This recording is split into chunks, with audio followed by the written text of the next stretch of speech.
আমি আমার বান্ধবী রিয়াকে বললাম, রিয়া, আমি আর পারছি না। মামা প্রতিদিন অকারণে আমার কাছে আসার চেষ্টা করেন। আমি ভীষণ অস্বস্তি বোধ করি, কিন্তু কিছু করতে পারছি না। রিয়া গম্ভীর মুখে বলল, তুই একা থাকলে ওনার সামনে যাস না। একদিন মা মার্কেটে গিয়েছিলেন কোনো কিছু কিনতে। আমি বাসায় পড়ছিলাম। হঠাৎ ধীরে ধীরে মামা আমার রুমে আসলেন। তারপর বন্ধুরা, বাকিটা গল্পেই বলছি। তবে বন্ধুরা, তোমাদের কাছে আমার ছোট্ট একটা রিকোয়েস্ট, তোমরা আমার চ্যানেলটিকে সাবস্ক্রাইব করে আমাকে অনুপ্রাণিত করবা, যাতে আমি তোমাদের আরও ভালো ভালো গল্প উপহার দিতে পারি। তাহলে চলো শুরু করি। হ্যালো বন্ধুরা, আমি সাবরিনা আক্তার। আমি বাংলাদেশের একজন মেয়ে। আজকে আমি তোমাদের যে গল্পটা বলবো সেটা আমার জীবনের এক গভীর অভিজ্ঞতা নিয়ে। এই গল্পের মূল চরিত্র আমার মায়ের এক পরিচিত ব্যক্তি, যিনি আমাদের জীবনের একটা সময়ে অনেকটা কাছের মানুষ হয়ে উঠেছিলেন। কিন্তু সেই ঘনিষ্ঠতার আড়ালেও লুকিয়েছিল কিছু অস্বস্তিকর মুহূর্ত, যা আমাকে ভাবতে বাধ্য করেছিল, সব মানুষকে কি সত্যিই বিশ্বাস করা যায়? আমার আব্বু বিদেশে থাকতেন। সংসারের সমস্ত দায়িত্ব তার কাঁধে ছিল, আর আমিও আমার মা উম্মে কুলসুম একসাথে থাকতাম আমাদের ছোট্ট বাড়িতে। মা ছিলেন খুবই সদয় ও প্রাণবন্ত একজন মানুষ। আমাদের আশেপাশের মানুষজন তাকে অনেক শ্রদ্ধা করতেন। মায়ের অতিথিপরায়ণ মনোভাবের জন্য আমাদের বাড়িতে সবসময় মানুষের আনাগোনা লেগেই থাকত। আমাদের বাড়ির পাশে একদিন নতুন একজন ভাড়াটিয়া এলেন। তার নাম শাকিলুর রহমান। চাকরির সূত্রে তিনি আমাদের এলাকায় এসেছিলেন। আমি তাকে মামা বলে ডাকতাম, কারণ বয়সে তিনি আমার বাবার মতোই ছিলেন। তিনি ছিলেন হাসি খুশি এবং সহজভাবেই মিশতে পারতেন। মাও তার সঙ্গে এক ধরনের সৌহার্দ্যপূর্ণ সম্পর্ক গড়ে তুলেছিলেন, আর তিনিও মাঝে মধ্যে আমাদের বাড়িতে আসতেন, খোঁজ খবর নিতেন। শাকিল মামা আমার প্রতি খুব যত্নশীল ছিলেন। কখনো স্কুল থেকে ফিরলে ছোটোখাটো উপহার দিতেন, আবার পড়াশোনার খোঁজ খবর নিতেন। প্রথম দিকে আমি সত্যিই ভেবেছিলাম তিনি হয়তো আমাকে নিজের মেয়ের মতো দেখেন। আমি তাকে সম্মান করতাম এবং সহজভাবেই মিশতাম। কিন্তু কিছু সময় পর আমি বুঝতে পারি তার আচরণে একটা অদ্ভুত পরিবর্তন আসছে। মাঝে মাঝে তার দৃষ্টিভঙ্গি আমাকে অস্বস্তিতে ফেলত। আমি কিছুটা বিভ্রান্ত হয়ে পড়ি। এই আচরণ কি স্নেহের প্রকাশ, নাকি অন্য কিছু? আমি নিজেকে বোঝানোর চেষ্টা করতাম, হয়তো আমি ভুল বুঝছি। একদিন মা বাইরে ছিলেন, আর আমি বাড়িতে একা ছিলাম। হঠাৎ মামা এসে হাজির হলেন। বললেন তিনি মায়ের জন্য কিছু এনেছেন। আমি স্বাভাবিকভাবে তাকে বসতে বলি, কিন্তু তার কথাবার্তা, দৃষ্টিভঙ্গি সব কিছু মিলিয়ে আমার মধ্যে একটা অস্বস্তি তৈরি হয়। আমি চেষ্টা করছিলাম স্বাভাবিক থাকতে, কিন্তু বুঝতে পারছিলাম পরিস্থিতি স্বাভাবিক নেই। আমি তাড়াতাড়ি রান্নাঘরে চলে যাই, বলি চা বানাতে যাচ্ছি। ভেতরে একরকম অজানা উদ্বেগ কাজ করছিল। হঠাৎ দেখি মামাও রান্নাঘরের দিকে এলেন। তিনি আমাকে উদ্দেশ্য করে বলেন, সাবরিনা, তুমি খুব ভালো মেয়ে, আমি তোমাকে খুব পছন্দ করি। তার কথায় এক ধরনের অস্বস্তিকর ঘনত্ব ছিল। আমি কোনো মতে হেসে পরিস্থিতি সামাল দিই এবং বলি, মামা, আপনি বসুন, আমি চা নিয়ে আসছি। সেদিন আমি নিজেকে যতটা সম্ভব শান্ত রেখে পরিস্থিতি সামাল দিয়েছিলাম। মামা চলে যাওয়ার পর আমি দরজা বন্ধ করে দিলাম। বুকের ভিতর তখনও ধরফর করছিল। আমি বুঝতে পারছিলাম কিছু একটা ঠিক হচ্ছে না, কিন্তু আমি কাউকে কিছু বললাম না। মায়ের প্রতি আমার শ্রদ্ধা এবং বিশ্বাসের কারণে আমি বিষয়টা নিয়ে চুপ রইলাম, কিন্তু মনে মনে সিদ্ধান্ত নিলাম ভবিষ্যতে আমাকে আরও সচেতন থাকতে হবে। সেদিনের ঘটনার পর আমার মনের ভেতর এক ধরনের অস্থিরতা কাজ করছিল। শাকিল মামার সেই দৃষ্টি, তার কথার সুর, সবকিছুই আমার ভেতরে একটা অস্বস্তিকর অনুভূতি তৈরি করেছিল। আমি সিদ্ধান্ত নিয়েছিলাম এই বিষয়টি নিয়ে এখনই কাউকে কিছু না বলে পরিস্থিতি পর্যবেক্ষণ করব। মা তখনও মামাকে আমাদের পরিবারের একজন ঘনিষ্ঠ শুভাকাঙ্ক্ষী বলেই বিশ্বাস করতেন। আমি চাইনি মায়ের সেই বিশ্বাস একেবারে চটকে যাক। পরবর্তী কয়েকদিন শাকিল মামার আগমন কমে গিয়েছিল। আমি ভাবলাম হয়তো সেদিনের আচরণ নিয়ে তিনিও বুঝতে পেরেছেন যে কিছুটা সীমা অতিক্রম হয়ে গিয়েছিল। কিন্তু এই ধারণা বেশি দিন স্থায়ী হল না। এক সন্ধ্যায় যখন মা ঘরে ছিলেন, আমি আমার ঘরে বই পড়ছিলাম। হঠাৎ শাকিল মামার কণ্ঠ শুনতে পেলাম। তিনি বসার ঘরে মায়ের সঙ্গে গল্প করছেন। তার কণ্ঠে শুনলাম, কুলচুম, আমি সাবরিনার জন্য একটা উপহার এনেছি। ও কোথায়? মা আমাকে ডাকলেন। কিছুটা দ্বিধা নিয়ে আমি ঘর থেকে বেরিয়ে এলাম। মামার হাতে ছোট একটি প্যাকেট। তিনি হেসে বললেন, সাবরিনা, এটা তোমার জন্য, খুলে দেখো, আশা করি ভালো লাগবে। আমি প্যাকেটটা হাতে নিয়ে দেখি ভেতরে একটি সুন্দর ডায়েরি। আমি হেসে বললাম, ধন্যবাদ মামা। কিন্তু তার দৃষ্টিতে কিছু একটা ছিল যা আমাকে আবার সেই পুরনো অস্বস্তিতে ঠেলে দিল। অদ্ভুত এক অনুভব, যেটা কোনো শিশুসুলভ স্নেহের থেষ্টির মতো মনে হচ্ছিল না। সেদিন মা ঘরে ছিলেন বলেই হয়তো কিছু অস্বাভাবিক কিছু ঘটেনি, কিন্তু এরপর থেকে মামা প্রায়ই আমার জন্য ছোট ছোট উপহার নিয়ে আসতে লাগলেন। কখনো চকলেট, কখনো বই, আবার কখনো ছোট সাজসজ্জার জিনিস। মা এতে আনন্দ পেতেন, বলতেন, শাকিল ভাই কত ভালো, দেখো তোমার জন্য কত কিছু নিয়ে আসছেন। আমি শুধু মৃদু হাসতাম, কিন্তু আমার মনে সন্দেহর মেঘ ঘন হতে লাগল। একদিন সকালে মা বললেন, সাবরিনা, আমি তোমার খালার বাড়ি যাচ্ছি, আজ ফিরতে দেরি হবে, কিছু দরকার হলে শাকিল ভাই তো পাশেই আছেন, তাকে বলো। আমার বুক ধক করে উঠল। আমি বললাম, মা তুমি চিন্তা করো না, আমি ঠিক আছি। কিন্তু মায়ের যাওয়ার পর থেকে এক অজানা আতঙ্ক ঘিরে ধরল আমাকে। সিদ্ধান্ত নিলাম আজ সারা দিন ঘরের দরজা বন্ধ রেখেই কাটাবো। বিকেলের দিকে মামা এলেন, দরজায় টোকা দিয়ে বললেন, সাবরিনা, আমি শাকিল, তোমার জন্য কিছু এনেছি, দরজাটা খুলো। আমি দরজার কাছে গিয়ে জানালার ফাঁক দিয়ে তাকালাম। দেখলাম তার হাতে একটা প্যাকেট। বললাম, মামা, আমি একটু ব্যস্ত আছি, প্যাকেটটা দরজার সামনে রেখে যান। তিনি হেসে কিছু বললেন না, কিন্তু তার মুখভঙ্গিতে এমন কিছু ছিল যা আমার অস্বস্তি আরও বাড়িয়ে দিল। প্যাকেটটা এনে ঘরে ঢুকে দেখি ভেতরে একটি ছোট নেকলেস। জিনিসটা দেখতে সুন্দর হলেও আমার মনে হচ্ছিল এর পেছনে কোনো উদ্দেশ্য লুকিয়ে আছে। আমি নেকলেসটা একপাশে রেখে দিলাম। সেদিন রাতে মা ফিরে এলে আমি বলতে চেয়েও কিছু বলতে পারলাম না। মা এখনও মামার প্রতি গভীর বিশ্বাস রেখে চলেন। আমি জানতাম আমার বলা হয়তো সহজে বিশ্বাসযোগ্য হবে না। পরদিন সকালে স্কুলে যাওয়ার সময় শাকিল মামাকে দেখলাম। তিনি আমাকে দেখে হেসে বললেন, নেকলেসটা কেমন লাগলো সাবরিনা? আমি কিছু না বলে শুধু মাথা নাড়লাম আর দ্রুত রাস্তা পার হলাম। আমার ভেতরে তখন শুধু একটাই প্রশ্ন, তিনি কি সত্যি আমার ভালো চাচ্ছেন, নাকি তার ভেতরে অন্য কিছু চলছে? সেদিন সন্ধ্যায় আমি আমার ডায়েরিতে সবকিছু লিখে রাখলাম। আমি অনুভব করছিলাম এসব ঘটনা নীরবে রাখার চেয়ে লিখে রাখা ভালো, কারণ যদি পরিস্থিতি একদিন সত্যি গুরুতর হয়ে দাঁড়ায়, তাহলে এই লেখাগুলো হতে পারে আমার একমাত্র প্রমাণ। আমি নিজেকে বোঝালাম, সাবরিনা, তুমি ভয় পেও না, তুমি নিজের সুরক্ষা নিশ্চিত করবে। আমার ভেতরে জন্ম নিল এক দৃঢ় সংকল্প, নিজেকে রক্ষা করব, সম্মান নিয়ে বাঁচব। শাকিল মামার আচরণ আমাকে দিনে দিনে আরও সতর্ক করে তুলছিল। আমি সিদ্ধান্ত নিয়েছিলাম তাকে এড়িয়ে চলব এবং কখনোই তার সঙ্গে একা কোনো পরিস্থিতিতে থাকব না। কিন্তু বাস্তবে সেটা করা খুব সহজ ছিল না।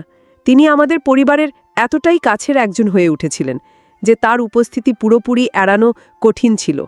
মা তার প্রতি অগাধ আস্থা রাখতেন, আর আমি এখনও সেই আস্থা ভাঙার মতো শক্তি খুঁজে পাইনি।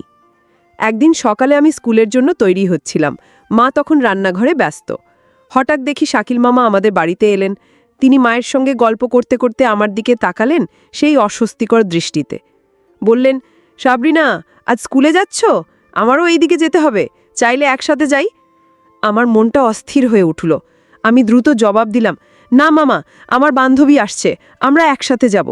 মা হেসে বললেন, শাকিল ভাই, আপনি তো খুব খেয়াল রাখেন আমাদের সবার। আমি শুধু মাথা নেড়ে তাড়াতাড়ি বাড়ি থেকে বেরিয়ে পড়লাম। স্কুলে গিয়েও মন বসছিল না। আমি আমার ঘনিষ্ঠ বান্ধবী রিয়ার কাছে শাকিল মামার সম্পর্কে কিছু বলতে চাইলাম, কিন্তু শুরুটা করতে পারছিলাম না। শেষ পর্যন্ত বললাম, রিয়া, একটা সমস্যা হচ্ছে। আমাদের পাশের বাড়ির মামা, উনি আমার প্রতি একটু বেশি নজর দেন, আমি অস্বস্তি বোধ করি। রিয়া একটু থেমে বলল, সাবরিনা, তুই সাবধানে থাক, এইসব জিনিস হালকাভাবে নিস না। তোর মাকে বলা যায় না? আমি বললাম, মা ওনাকে খুব বিশ্বাস করে, তাই কিছু বললে হয়তো বিশ্বাসই করবে না। রিয়া বলল, তাইলে তুই কখনো একা থাকিস না, আর কিছু হলে আমাকে জানাস। রিয়ার কথাগুলো আমাকে কিছুটা সাহস দিল। আমি মনে মনে স্থির করলাম, এখন থেকে আমি আমার প্রতিটি পদক্ষেপ খুব সতর্কভাবে চালাবো। সেদিন বিকেলে বাড়ি ফিরে দেখি শাকিল মামা এসেছেন, মার সঙ্গে বসে আছেন। আমাকে দেখে বললেন, সাবরিনা, এই নাও, তোমার জন্য কিছু ফল এনেছি।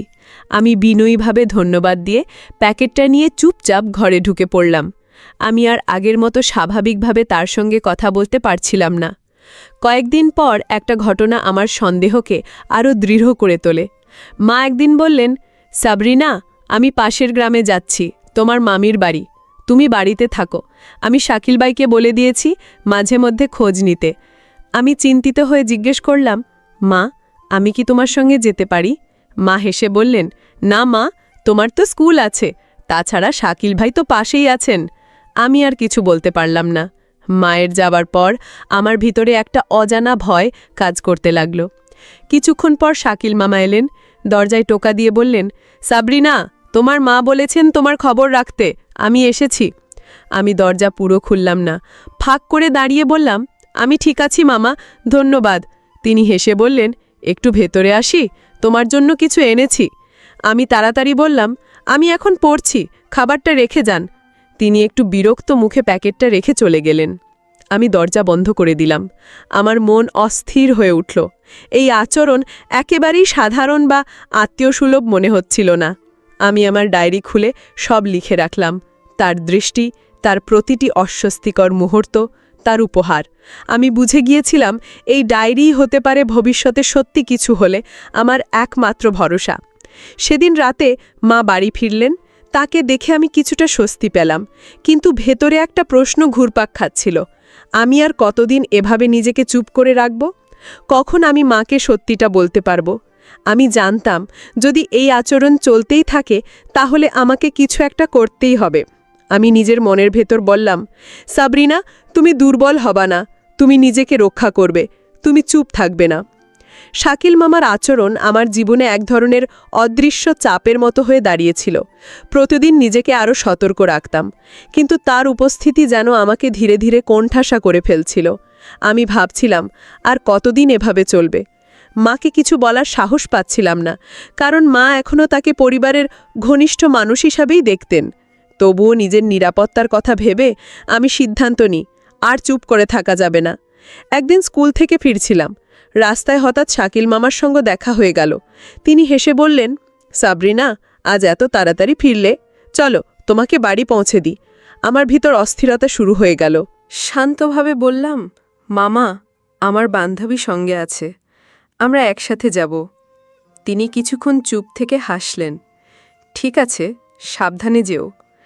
আমি তাড়াতাড়ি রওনা দিলাম, কিন্তু তার দৃষ্টির চাপ যেন আমার পেছনে থেকে গেল। সেদিন বিকেলে আমি আবার রিয়ার সঙ্গে কথা বললাম, রিয়া, আমি আর পারছি না। মামা প্রতিদিন অকারণে আমার কাছে আসার চেষ্টা করেন। আমি ভীষণ অস্বস্তি বোধ করি, কিন্তু কিছু করতে পারছি না। রিয়া গম্ভীর মুখে বলল, তুই একা থাকলে ওনার সামনে যাস না। আর ডায়েরি যেটা লিখছিস ওটা খুব ভালো কাজ, তবে আরেকটা জিনিস কর, আমাদের স্কুলের কাউন্সিলর ম্যাডামের সঙ্গে কথা বল, উনি তোর পাশে থাকবেন। ওর পরামর্শ আমার মনে যেন নতুন একটা আশা জাগালো। পরদিন আমি স্কুলে গিয়ে কাউন্সিলর ফারজানা আপার সঙ্গে দেখা করলাম। তাকে সব খুলে বললাম, মামার অস্বাভাবিক মনোযোগ, উপহার দেওয়ার প্রবণতা আর আমার অস্বস্তির কারণগুলো। ফারজানা আপা মনোযোগ দিয়ে শুনলেন এবং শান্তভাবে বললেন, সাবরিনা, তুমি খুব সাহসী, তুমি ঠিক কাজ করেছ। এই ধরনের আচরণ গুরুত্ব সহকারে নেওয়া দরকার। তুমি কখনো একাও ওনার সঙ্গে থেকো না, আর তোমার মাকে বলা যায় কিনা সেটা ভাবো। দরকার হলে আমি তোমার সঙ্গে কথা বলবো। আমি একটু হালকা অনুভব করলাম, বললাম, আপা, আমি চেষ্টা করব। সেদিন সন্ধ্যায় বাড়ি ফিরে ঠিক করলাম মাকে সব বলবো, কিন্তু সন্ধ্যায় দেখি শাকিল মামা আবার এসেছেন। মার সঙ্গে বসে কথা বলছেন, আর আমি আমার ঘরে বসে আছি। কিছুক্ষণ পর তিনি আমার ঘরের দরজায় এসে বললেন, সাবরিনা, তোমার জন্য একটা বই আনেছি, পড়াশোনায় কাজে লাগবে। আমি দরজা খুলে বইটা নিয়ে বললাম, ধন্যবাদ মামা, আমি এখন পড়ছি। তিনি হেসে চলে গেলেন, কিন্তু সেই হাসি আমার মনে আবার অস্থিরতা ছড়িয়ে দিল। রাতে আমি আমার ডায়েরি খুলে সব লিখে রাখলাম। তার অযাচিত মনোযোগ, কথাবার্তা, উপহারের কথা, সব কিছু বিস্তারিতভাবে লিখলাম। আমি বুঝছিলাম এই ডায়েরিটাই এখন আমার আত্মরক্ষার একমাত্র সহায়ক হতে পারে, কারণ পরিস্থিতি যদি আরও জটিল হয়ে ওঠে তাহলে এই লেখাগুলোই প্রমাণ হতে পারে। পরদিন সাহস করে মায়ের সঙ্গে কথা বলার সিদ্ধান্ত নিলাম। মা তখন রান্নাঘরে। আমি গিয়ে বললাম, মা, তোমার সঙ্গে একটা জরুরি কথা বলার আছে। মা হাসি মুখে বললেন, বলো মা, কি হয়েছে? আমি একটু থেমে বললাম, শাকিল মামা আমার প্রতি একটু বেশি মনোযোগ দেন, সেটা আমাকে অস্বস্তিতে ফেলে। মা কিছুটা অবাক হয়ে বললেন, তিনি তো তোমাকে নিজের মেয়ের মতো দেখেন, তুমি হয়তো ভুল বুঝছ। আমি আর কিছু বললাম না। মনে হচ্ছিল যেন মনের ভার হালকা করার আগেই তা আবার জমে গেল। সেই রাতেই আমি সিদ্ধান্ত নিলাম, আমি হাল ছাড়ব না। কাউন্সিলর আবার কথা মনে পড়ে গেল। ভাবলাম পরদিনই আবার তার সঙ্গে কথা বলবো। আমি জানতাম এখন চুপ করে থাকা মানে নিজেকে আরও বিপদে ফেলা। আমি নিজের মনেই বললাম, সাবরিনা, তুমি শক্ত থাকো, এই পরিস্থিতির বিরুদ্ধে তোমাকেই দাঁড়াতে হবে। আমার ভেতরে একটা সাহসিকতা জন্ম নিচ্ছিল। আমি জানতাম এই লড়াই একা হলেও আমাকে লড়তেই হবে। মাকে বলার চেষ্টা করেও আমি বুঝে গিয়েছিলাম শাকিল মামার প্রতি তার বিশ্বাস এত সহজে টলবে না। মা ভেবেছিলেন আমি হয়তো বাড়তি কিছু কল্পনা করছি, কিন্তু আমি জানতাম আমার অস্বস্তির পেছনে সত্যিকারের কারণ আছে। আমার ভেতরে তখন একটা দৃঢ় সংকল্প জন্ম নিয়েছিল, এই পরিস্থিতি থেকে আমাকে বের হতেই হবে। তাই আমি সিদ্ধান্ত নিলাম আবার ফারজানা আপার সঙ্গে কথা বলবো। আমি জানতাম তিনি আমাকে সঠিকভাবে গাইড করবেন। পরের দিন স্কুলে গিয়ে আমি ফারজানা আপার সঙ্গে দেখা করলাম। তাকে বললাম, আপা, আমি মাকে বোঝাতে চেয়েছিলাম, কিন্তু মা বুঝতে পারছেন না। আমি এখন খুব অস্বস্তি বোধ করছি, কি করব? আপা মনোযোগ দিয়ে শুনলেন, তারপর বললেন, সাবরিনা, তুমি সাহসী মেয়ে, তুমি যেটা করছো সেটা ঠিক পথ। তুমি চাইলে আমি তোমার মায়ের সঙ্গে কথা বলতে পারি। আর একটা পরামর্শ, যদি কখনো তিনি আবার এমন আচরণ করেন, তুমি তোমার ফোনে সেই মুহূর্তের কথাবার্তা রেকর্ড করে রাখতে পারো। এটা ভবিষ্যতে কাজে লাগতে পারে। আমি আপার কথায় নতুন করে শক্তি পেলাম। আমি ঠিক করলাম যদি আরেকবার এমন পরিস্থিতি আসে আমি ফোনে রেকর্ড চালু রাখব। কয়েকদিন পর এক সন্ধ্যায় শাকিল মামা আবার আমাদের বাড়িতে এলেন। মা তখন রান্নাঘরে ছিলেন। মামা আমাকে দেখে বললেন, সাবরিনা, কেমন আছো? তোমার জন্য কিছু এনেছি। আমি ফোনটা পকেটে রেখে রেকর্ড চালু করলাম। হাসি মুখে বললাম, মামা, আপনি সবসময় কেন এত কিছু আনেন? তিনি হেসে বললেন, তুমি আমার খুব প্রিয়, তোমার জন্য ছোট কিছু আনতেই পারি। কথাগুলোর ভেতরে একটা অস্বস্তিকর সুর ছিল, যেটা আগেও আমি অনুভব করেছিলাম। আমি বললাম, মামা, আমি এখন মায়ের কাছে যাচ্ছি। তারপর রান্নাঘরের দিকে চলে গেলাম। রাতে আমি রেকর্ডটা আবার শুনলাম। শাকিল মামার কথার ভঙ্গি, সুর সব মিলিয়ে আমার মনে আবার সেই অস্বস্তি ফিরে এলো। কিন্তু এবার আমি কাঁদিনি, বরং ভেতরে একটা সাহস অনুভব করলাম। রেকর্ডিংটা ফোনে সেভ করে রাখলাম। আমি জানতাম এটা এখন আমার পক্ষে সত্যি বলার একটা শক্ত প্রমাণ। পরদিন আবার ফারজানা আবার সঙ্গে দেখা করে রেকর্ডটা শোনালাম।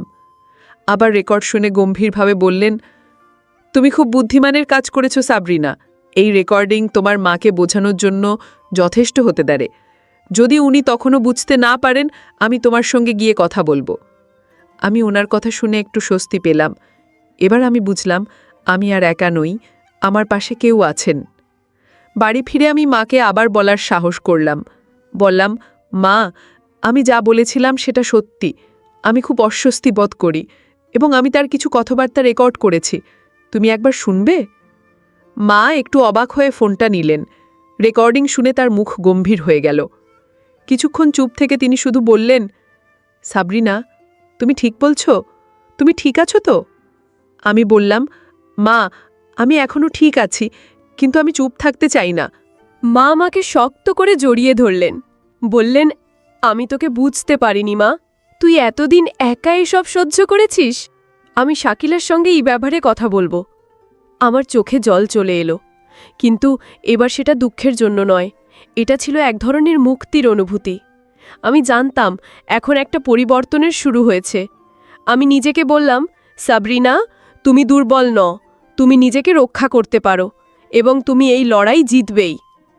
মা যখন রেকর্ডিংটা শুনলেন তখন তার চোখে যে বিস্ময় আর দুঃখের ছায়া ফুটে উঠেছিল তা আমার মনে গভীরভাবে দাগ কেটে গেল। আমি বুঝতে পারলাম শাকিল মামার ওপর যে অন্ধ বিশ্বাস ছিল তা এক মুহূর্তেই ভেঙে পড়েছে।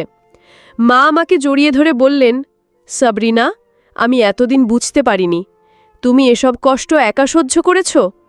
আমি কিছু বলতে পারলাম না, শুধু মায়ের কাঁধে মাথা রেখে চুপ করে থাকলাম। পরদিন সকালে মা আমাকে বললেন, সাবরিনা, আমি তার সঙ্গে কথা বলবো, এটা আর বাড়তে দেব না। আমি মাকে বললাম, মা, তুমি একা কথা বলো না, আমি ফরজানা ম্যাডামের সঙ্গে যোগাযোগ করেছি, উনি সাহায্য করতে পারবেন। মা একটু ভেবে বললেন, ঠিক আছে, তাহলে আমরা ওনার সঙ্গে দেখা করি। মায়ের এই সাড়া আমার মনে স্বস্তি আর সাহস জাগালো।